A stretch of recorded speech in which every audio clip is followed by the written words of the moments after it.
Уг залуучуудаа энэ өдрийн мэндийг хүргье. За Монголынхаа үзэсгэлэнт газруудын талаар өргөжлүүлэн ярьж өгье. Энэ удаад Монголын дархан цаазт газар гэж юу юм? Дархан цаазт ямар газрууд байдгийг энэ талаар эхлээд тайлбарлая. За ингээд бичлэгтээ тав морилно. Улсын тусгай хамгаалалттай газар нутгийг дархан цаазт, байгалийн зохицолборт, байгалийн нөөц газар болон дурсгалт газар хэмээн ангилдаг. Монгол улсын нийт газар нутгийн 8.8% буюу 13 сая 798,732 га талбайг дархан цаазт газрын хамгаалтанд авсан. Байгаль орчин аюул жуулчдын яамны цахим хуузнаа Монголын дархан цаазт газруудын талаар хэмжээгээр нь ярьсныг нийтлсныг одоо та нартай төлөвлөе. Байгалийн бүслүүрийн онцлог, хэв шинж, унган төрхөө хадгалсан шинжлэх ухааны онцгой ач холбогдлыг харгалзан байгаль орчны тэнцвэр байдлыг хангах зорилгоор улсын тусгай хамгаалтанд авсан газар нутгийг дархан цаазт газар гэдэг.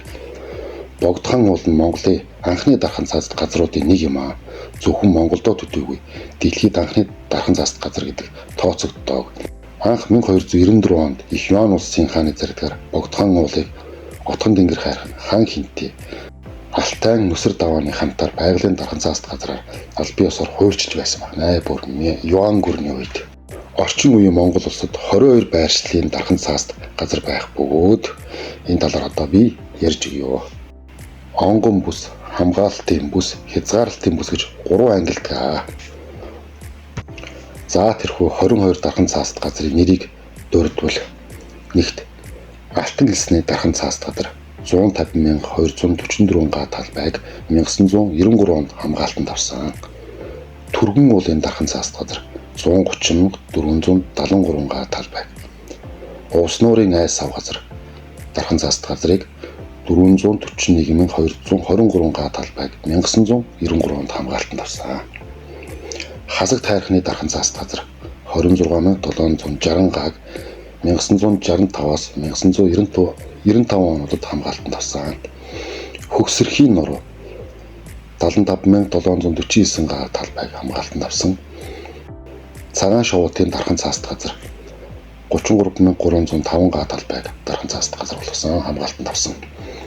Богдхан уулын дархан цаазт газар 42,271 га талбайг 1957, 1978, 1995 онуудад хамгаалтанд авсан. Манай Улаанбаатар хотын урд байдаг Богдхан уулыг хэлж байна шүү дээ.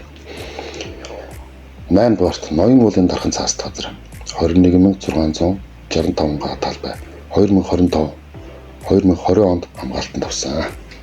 Ноён уулын дархан цаазт газар 652 га талбайг 2020 онд хамгаалтанд авсан. Хан хинтийн дархан цаазт газар 1,748,103 талбайг 1992 онд хамгаалтанд авсан. 11-р нь Говийн баг А дархан цаазт газар 1,147,812 га талбайг 1996 онд хамгаалтанд авсан. Говийн Б дархан цаазт газар 682,617 га талбайг хамгаалтанд авсан. Говийн Их А дархан цаазт газар 4,633,300 га талбайг 1975 онд хамгаалтанд авсан. Говийн Их Б дархан цаазт газрыг 1,837,724 га талбайгаар тус хамгаалтанд авсан. Дорнод Монголын дархан цаазт газар 589,905 га талбайг 1992 онд хамгаалтанд авсан. Монгол дагуурын А дархан цаазт газар 92,880 га талбайг, Монгол дагуурын Б дархан цаазт газрыг 102,926 га талбай.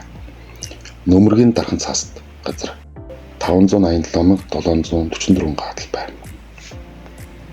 19-р нь Зэд хангайн бүтээлийн нурууны дархан цаазт газар 604,265 га талбай. Отгон тэнгэрийн дархан цаазт газар 102,923 га талбай 1992-1995 оноод хамгаалтанд авсан. Улаан тайгын дархан цаазт газар 431,694 га талбайг 2000-аас 2011 онуудад хамгаалтанд авсан. Хамгийн сүүлийн буюу 22 дугаарт Хордил сардгийн дархан цаазт газар 226,672 га талбайг тус хамгаалж дархалсан байдаг. За ингээд дархан цаазт газарт хориглох юмыг та бүхэнд ярьж өгье.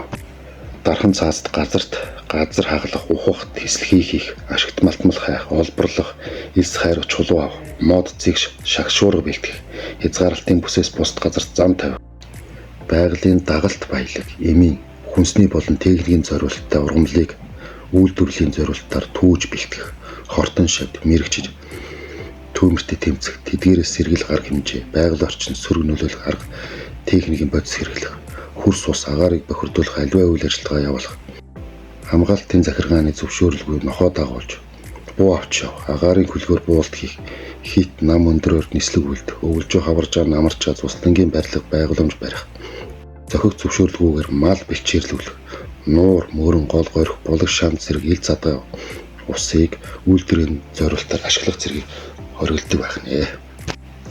За тэгээд би энэ Монголынхоо дархан цаасд газрын үзэсгэлэнт газруудыг нэг нэгээр нь гой бичлэг болгоод тайлбарлаад яриад дараагийнхаа бичлэгийг улам сонирхолтой болгоод та бүхэндээ төлөвлөх болно.